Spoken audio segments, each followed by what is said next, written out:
Hey guys, it's Tim, and this is Pro Wrestling Unlimited, as we're here for a second time live today, this time with a Smackdown live review, July 31st, 2018, and guess what, guys? We got Nick this time. What's going on, Nick?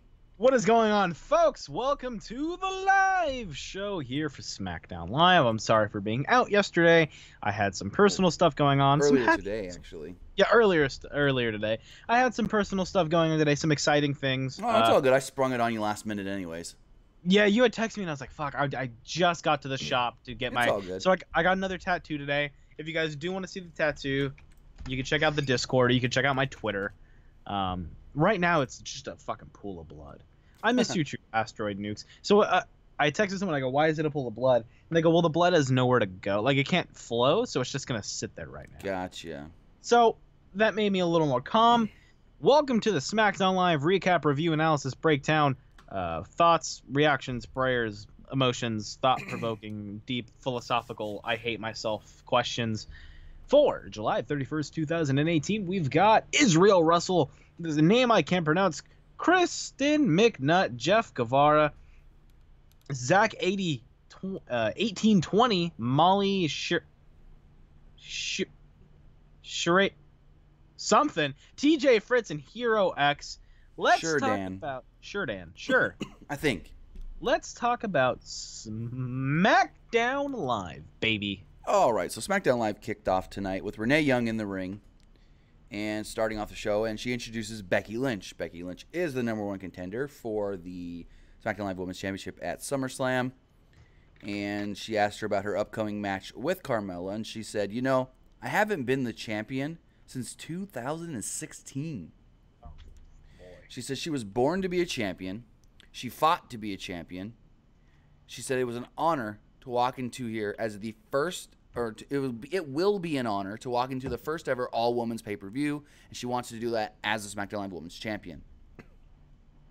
Carmella then interrupted, came down to the ring, and she admitted that, you know, Becky beat her. She goes, I could have made an excuse. I could have said that I was upset because James was fired last week, and that just had me all kinds of distraught.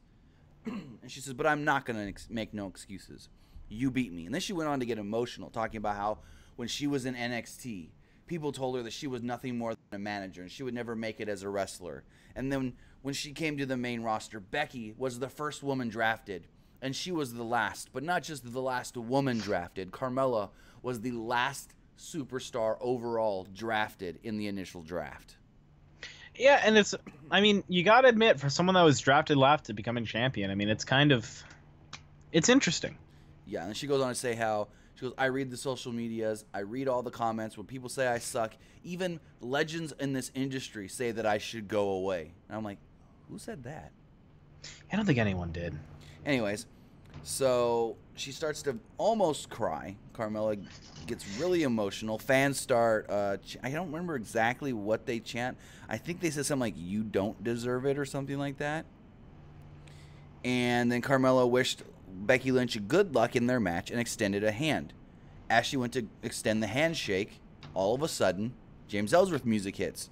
And I'm like, wait, he was fired last week. How is this even going to work? And then she just used it as a distraction and attacks Becky from behind. As she beats on Becky for a second, Charlotte runs out to make the save. Kristen McNutt with $5 Super Chat donation saying, hey guys, do you all think WWE is trying to make Becky Lynch turning into a heel since after tonight? I mean, we'll talk about that, because her reaction at the very end of the show was interesting. But Charlotte does run down, new boobs and all, and saves Becky. Yeah, it was interesting. So we got Charlotte back, and we've got basically a big fuck you to Becky, and we'll get to that at the end. So in the back, they show the Usos. Star Jordan, you're not wrong. What? He just said something about Zelina Vega. Oh, gotcha. That started with a T, had an H and an I in the middle, and ended with a C. Interesting. Oh. Thick. Okay. So backstage, you see the Usos, and they're cutting this promo on the bar, and then they start using the Rock's catchphrase. They're like, you can shove it up your candy, and then he gets stopped by the other Uso. I still can't tell them apart. I mean, at least the Bellas I can tell apart. Anyways. Yeah, a little bit. And it's not even because one's got the bigger boobs. I could just tell the facial features now. The Usos, You can't tell their facial features. They're that, I don't know. Anyways. So after the commercial, you see Paige. She gets a good pop from the crowd.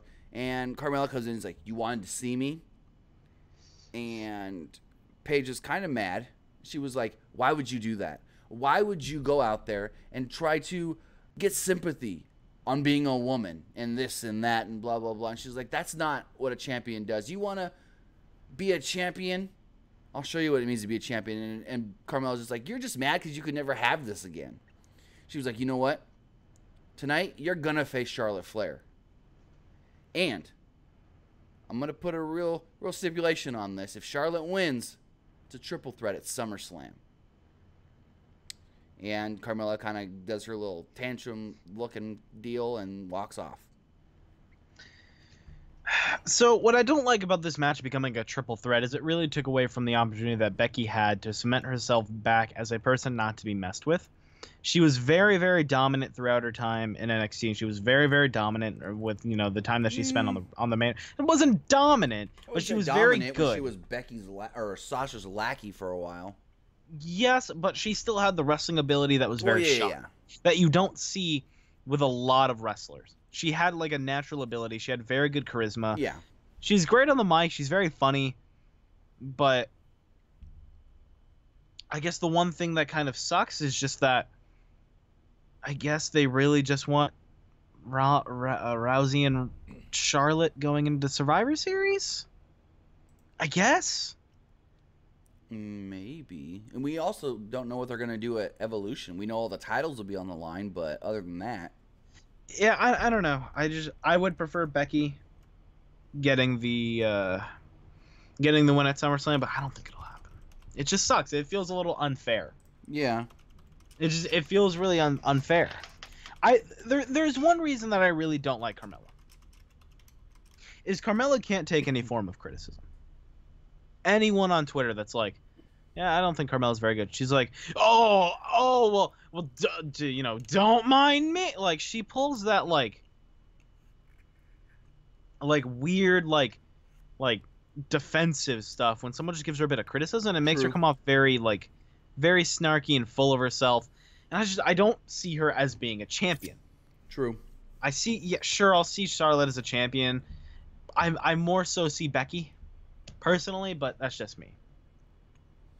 All right. So going over to the text message line here, we've got one from 217. It says, hey, Tim and Nick, my name is Sean. I'm a huge fan of you guys, and I was wanting your thoughts on Charlotte Flair getting another title shot after losing twice, and what are your thoughts on the We Want Roman chants from Monday Night Raw?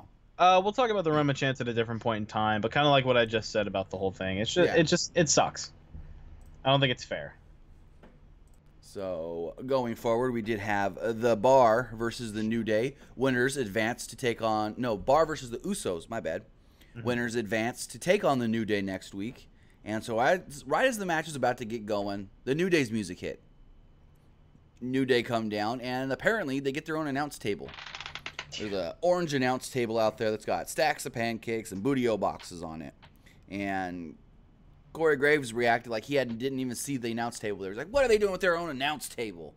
Like, you didn't see it when they constructed it? Anyways. Yeah, I was going to say, did you not see it when they walked it fucking down there? Right. Well, after this match, it was gone again, so. So the New Day joined them on commentary. The Bar had an early advantage and isolated Jay on their side of the ring. Sheamus missed a charge into the corner, and Jimmy got the hot tag. Jimmy attempted a dive on Cesaro, but Sheamus pushed him out of the way and took the hit. Jimmy then hit a crossbody on Cesaro for a close near fall. Jimmy went back up to the top, but Cesaro shoved him to the floor. A little bit later on in the match, the Usos attempted the double splash off the top, but Cesaro caught Jay with an uppercut. Jimmy went for the splash, but Sheamus got the knees up and rolled him for the victory. So now next week, the Bar will take on the New Day. Winners go on to take on the Bludgeon Brothers at SummerSlam for the SmackDown Live Tag Team titles. It's the Bar, right? I hope so. It has to be. It's got to be. It's something new. The Bar. Yeah, exactly. All right.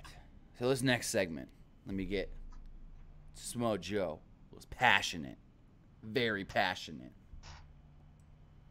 Samoa Joe comes down to the ring, and he asks for a stool, and he asks for a microphone, and he sits down in the middle of the ring. I was waiting for, like, the Elias spotlight, but it never happened. Yeah. And he dresses AJ. Excuse me. He said that what he did last week was a message, and Styles should know about Joe's favorite form of communication. He then goes on to say Joe admitted that he respects AJ Styles, which I would assume since they've had many, many matches together in the past. Oh, hell yeah. He said he respects the house that AJ built and that AJ made the WWE Championship the most prestigious title. He noted that Styles put being champion before friendship and family. He said Styles is a failure as a father and not a good husband because being champion is more important. Joe then goes on. Joe said that all the fans will be cheering for Styles at SummerSlam, but Styles' family will be cheering for Joe. He said that he will tear down the house that AJ Styles built, and his family will be happy because he can finally go home to them. And it's a good line. I didn't do that justice. He was screaming. Joe's got that where he's got that look. Angry voice. Where he, you know how some people when like they're yelling, they get like a weird look on their face and you can tell they're trying to yell? Yeah. When Joe yells, his face and demeanor never changes from just being pissed off. It's just natural. Exactly. It comes natural. Exactly.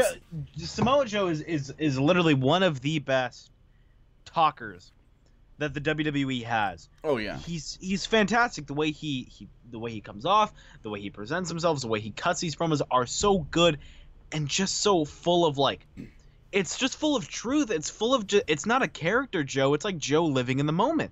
He's like, I'm going to fucking kill you, motherfucker. And you know what? I'm going to be glad about it. And it's phenomenal. I love it. I love it to death. 215 here on the text message line says, let's say Joe wins the title at SummerSlam and retains Hell in a Cell. Who do you think he'll feud with next? It's a good question. No idea. I mean, that's plenty of time to build up a baby face for Joe if he even gets the title. Now, that's a big if, to be honest. I say he does. Why not? I mean, he's got to get it at one of the two pay-per-views. I mean, they're advertising Joe and AJ. Change it up. Well, I mean, what's it going to hurt to change it, man? I think they should. I don't mind hot potato at all. Hot potato's fine, dude. Hot potato's fine if it's done right. No. This wouldn't even be hot potato because AJ's held the title for so long. It'd just be finally putting it on somebody else. That wouldn't be hot potato. I also like the feeling of, like, winning a belt when it's least expected. Like when Joe won it at the house show. No one fucking expected that. Exactly. It was great. Sure, his NXT title reign was weird, but... Well, that was like when AJ won the U.S. title at an MSG house show. Exactly. So... But I wouldn't mind if Joe walked out of this SummerSlam with a belt. 650 on the chat line. My name is not Timothy. Legally, it is Timmy. Just wanted to point that out. 650, who's texting us from the San Francisco area, baby? I don't know. All right, so more talking as Jeff Hardy comes out. A lot of talking on this episode of SmackDown. Jeff Hardy comes down to confront Randy Orton. He says the United States Championship is more than just a title. It is a part of me. It connects me with the WWE Universe. Really? Sure. He said that nothing's more important than beating Shinsuke and getting back the U.S. title. But beating Orton comes close. And then he asked for Orton to come down. So Orton slowly creeps down to the ring. Never takes his eyes off of Jeff Hardy once. Just comes down and Jeff's in the ring like, come on, let's fight, let's go. And so Randy gets up on the apron. And you see something in the camera shot, like you kind of see like a leg or something for a second. So I'm like, oh, Shinsuke's probably jumping in the ring. And then all of a sudden, Shinsuke boots Jeff Hardy right in the back of the head. Yeah, it looked rough. So Shinsuke beats him down for a minute. He goes into the corner like he's going to hit the Kinshasa, and Randy steps in between them. So Randy never really gets in Nakamura's face, but he kind of does. He like backs him into the corner. Yeah. And Nakamura just kind of looking at him like, uh-oh, are you going to hit me with an RKO or something? And then Randy moves out of the way and goes, have at it.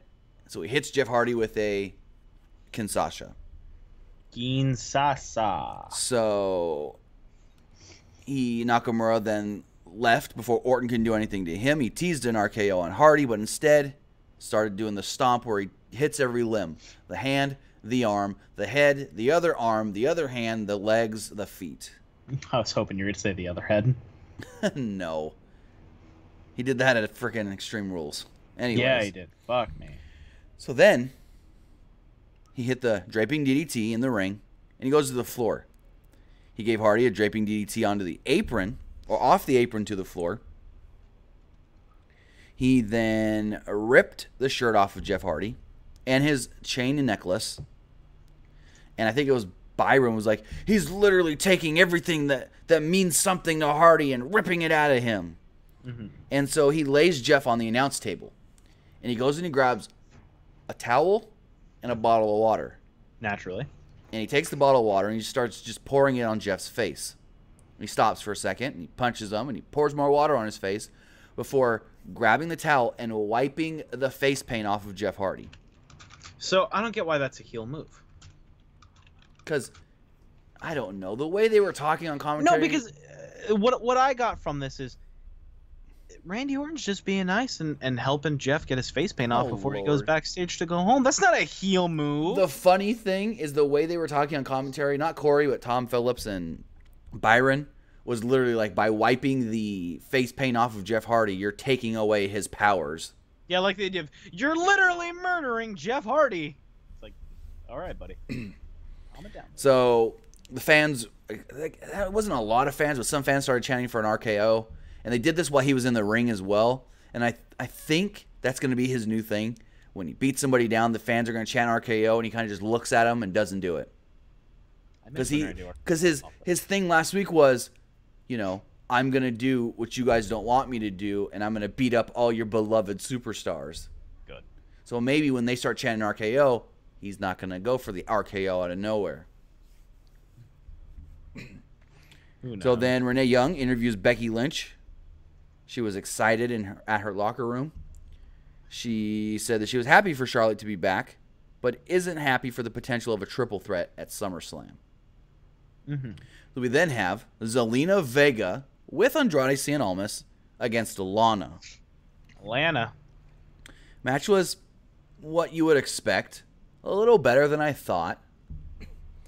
But Vega basically did a roll through and a pose, kind of like Andrade Cien Almas does. Tranquilo! Yeah, I don't like when Corey yells that. I don't know why. It's just like, you trying to be Kevin Kelly in New Japan? It just feels too forced. Exactly. Just like when... So yelling the name of a move was really made big recently, within the last couple of years, by Steve Corino when he would do Super Kick! And now Kevin Kelly kind of does it. But when Corey Graves does it for the Kinshasa, like you said, it just seems a little forced. Would you agree? Oh, absolutely. He doesn't feel as natural. It's just like, oh, well, it got over when they were doing that in ROH and New Japan. Let me try it with Nakamura's move.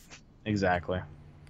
So after that, they shoved each other for a little bit before Lana tackled Vega to the mat. Vega took over and slowed the pace down. Vega hit the double knees in the corner, and they made a reference. They were like, oh, man, double knees, just like Andrade. Mm-hmm. So... You're getting a phone call there, aren't you? So Vega attempted the hammerlock DDT, but Lana backdropped out of it. Lana made a comeback and scored a 2 count. Almas tried to distract Lana, but Aiden English ran down and went for Almas. This then distracted Lana. Vega went for the roll-up, got the tights, got the victory. So I'm assuming they're going to set up for some kind of mixed tag between the two? Well, here's the thing. I don't know. Where does Aiden fit into it? I guess Aiden would interfere? Not with Aiden. I think it might be Rusev and Lana against Almas and Vega. Yes, that's what I meant. Oh, well, you said Aiden's name right after, so I thought you were trying to say Aiden. Right, but where? And then I said, what I meant was like, where does Aiden fit into that? Gotcha. See, I guess he would interfere. Well, here's the next part of this, because it goes backstage after a commercial, and Aiden found Lana in the back, and he was trying to apologize again, and she was just like, "You need to leave now." And all of a sudden, you hear Rusev yelling, "Aiden, Aiden, where are you? Aiden, I need to speak with you now." And he runs off. So Rusev walks up, and he's just like, "Where's Aiden?" And Lana goes, "You're worried about Rusev and Rusev Day and what's best for Rusev Day. But on Lana Day, Lana, needed you out there when she had Almas, and you weren't there for me. I needed you." And she walked off, and Rusev had a look on his face like, uh-oh. I'm in the I doghouse. don't know. Everything's so weird with Rusev Day. I don't understand the direction they're. I mean, I fucking liked the whole. He got mad last week because Lana and Aiden wouldn't stop arguing. So he's like, you know what? I need to distance myself from you guys for a while. But then, when his wife really did need him, he wasn't there for her. You know? Mm-hmm. So. Yeah, I don't know, man. We'll see how it all goes. Did you have to take that call? No, it's all good. Okay. Are you looking at the text messages? Should I be? Check out the last one that was just a sent. It's an image. Oh, let me see. All right, so then Daniel Bryan comes out, as Nick checks that, and he addresses The Miz from last week. That's so weird. That's so fucking weird. I'm really uncomfortable. It's from the 650.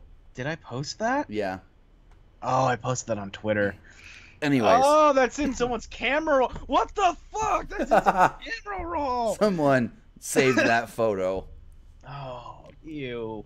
Who texted me the photo of myself from my senior year, my senior photos? Who texted that? Stop.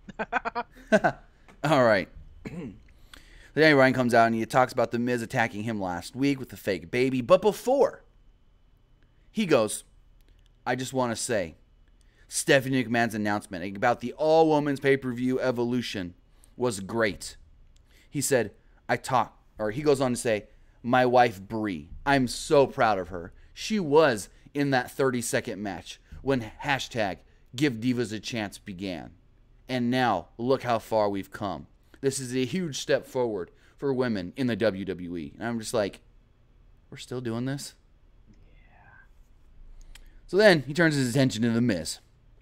And he goes, Miz is afraid to face me face to face. That's why he's not out here right now.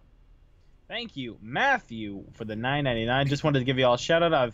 I catch all your videos on Facebook. Never been able to catch you all live. Just wanted to say I appreciate what you guys do. Thanks, dude. That's fucking sweet. Thank you for the $9.99. Sweetheart. Paid Thanks, for our dude. WWE Network this month. Thanks, sweetheart. Anyways, so he was like, Miz is afraid to face me one-on-one. He said, Miz, come out here now. And Miz comes up on the big screen and goes, sorry, I'm not there. I'm on set for Miz and Mrs. And I sent out a tweet and I go, hold on, on set? On set? You can't be on set for a quote-unquote reality show. Aren't we supposed to believe that it's non-scripted and all it is cameras following you around in your day-to-day life? How are you on set? Set for like a commercial? No, he just like, I'm on set for the filming of Miz and Mrs. They filmed the commercial at their freaking house. They've already done all the commercial stuff. Technically, Miz and Mrs. is already all filmed and done. It's only like 6 episodes, season 1. I really like what Alex says here. Hey, did you know I'm super proud of Stephanie's huge announcement that Stephanie McMahon made? I feel your pain there, brother. Well, anyways. Thanks, brother. HH. I'm going to end all my emails with that. Imagine sending a business email and ending with like, thanks, brother. HH. Oh, fuck. Where was I? Well, Brian said that wrestlers turned Hollywood. We've seen that before.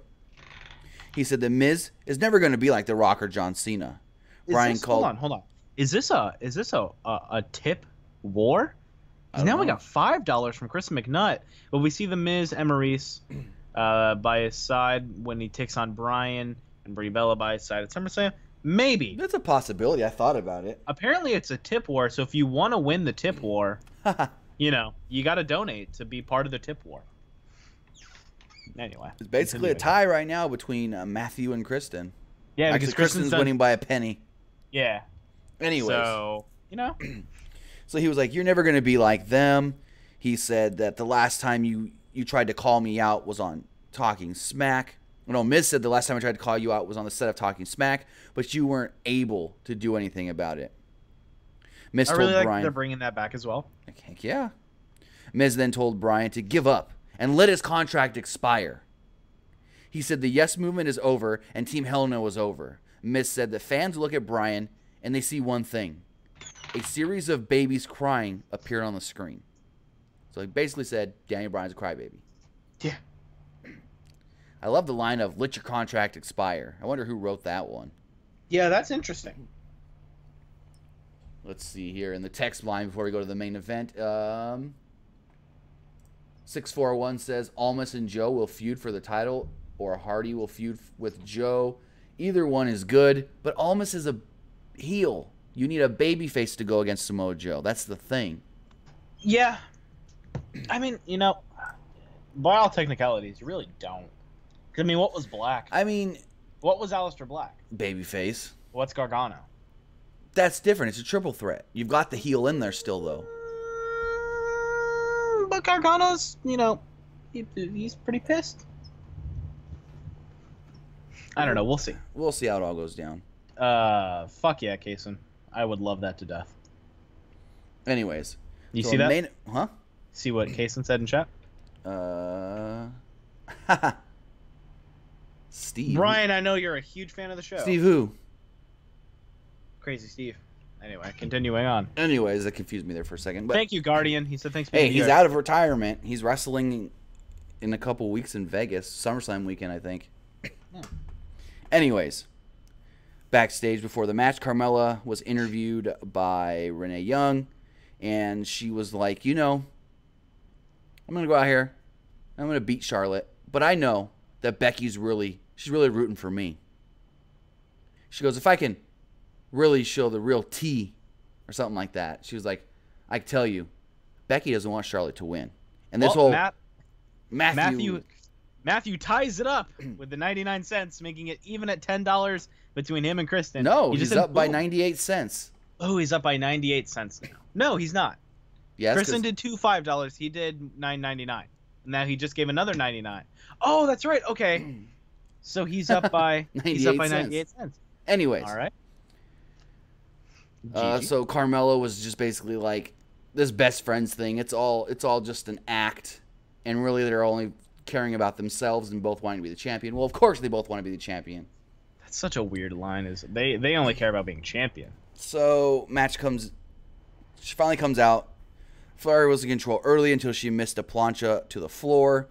Flair took back over and rocked Carmella with some chops. Flair attempted a moonsault, but Carmella got her feet up. Carmella threw Flair over the barricade to the timekeeper's area, but Flair beat the count. Her botch was incredible. Her botch. Carmella gained control and slowed down the pace. Flair fought back and rocked Carmella with a big boot for a near fall. Flair caught Carmella with a moonsault off the barricade to the floor. Charlotte then hit the natural selection for a very close near fall, and at this point they were just like, oh my god, Carmella actually kicked out? Nobody kicks out of the natural selection. I've seen Sasha do it many times. Kristen McNutt with the $4 takes the lead. Super chat donation. Takes the lead with the super chat donation. So they were like, oh my god, no one kicks out of the natural selection. And then I'm like, Sasha's done it many times. Anyways, so Carmella then attempted a figure four, but Flair countered, rolled through, put a figure four of her own, turned it into the figure eight, and Carmella tapped. With that, Flair has now been added to the Smackdown Live Women's Championship match at SummerSlam, making it a triple threat. After the show, or during this match, they kept showing Becky watching from backstage. She always had a worried look on her face. And afterwards, she had a kind of mad look on her face. Mm-hmm. I hope it's a heel turn. They then stated that AJ Styles will be returning next week. And, of course, like we said earlier, the New Day will take on The Bar. Winners get the Bludgeon Brothers at SummerSlam. It's going to be The Bar. It's got to be. Well, that was SmackDown. I like Ben Wingett says, they only care about being champion. Well, no shit. Shouldn't that be the point? Exactly. Exactly. I mean, unless you're a tag team that wants to be tag team champions, you should put yourself first. But, regardless, that was the SmackDown Live recap, review, analysis, breakdown, thoughts, prayers, reactions, all those things I fit in there for July 31st, 2018. You can follow me on Twitter at PWU_Armstrong. You can follow us on Twitter at PWUnlimited. Facebook, facebook.com/Pro Wrestling ULTD. And right here on YouTube, check out our friends over at Fightful for all your MMA, pro wrestling, boxing, and all that news at Fightful Online or Fightful. No, I did see something here in the chat. I don't remember who tweeted it or who posted it, but it was something I saw on Twitter earlier as well. Someone goes, So are we going to get Asuka versus Carmella next week with Asuka winning and Asuka making it a 4-way? Oh, God. I was like, I hope not. Oh, So, God. anyways, you can find me on Twitch and Twitter at TimmyBuddy. And, of course, we'll be live again tomorrow, 9 p.m. Pacific, midnight Eastern, for the Pro Wrestling Unlimited podcast right here on YouTube. Thanks for joining us here live tonight. And what? Before we go, congratulations, Kristen McNutt, because you've officially won the donation tip contest. war. You won the tip war. We'll do it again tomorrow night. All right. See you guys tomorrow, 9 p.m. Pacific, midnight Eastern, for the Pro Wrestling Unlimited podcast. Have a good night, guys. See you later, folks.